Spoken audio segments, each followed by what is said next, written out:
Hello everyone, welcome back to our YouTube channel Appify. So today in this video I'm gonna show you how to delete courses on Duolingo. So without getting further delay, let's jump into our video. First of all, open up Duolingo app on your device. Once you open up it will show you this interface.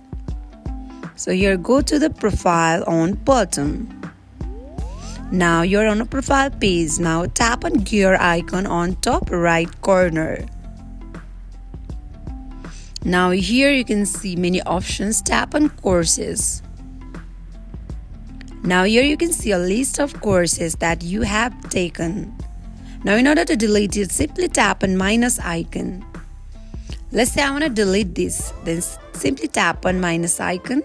And if you're sure to delete your course, you need to be careful. If you delete this course, it will delete all your progress. Tap on remove button. So if you go back and refresh, now here you can go to courses.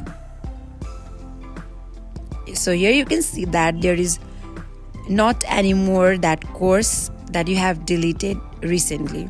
So that is it for today. If you guys like this video, do not forget to like, comment and subscribe our channel. Thank you for watching.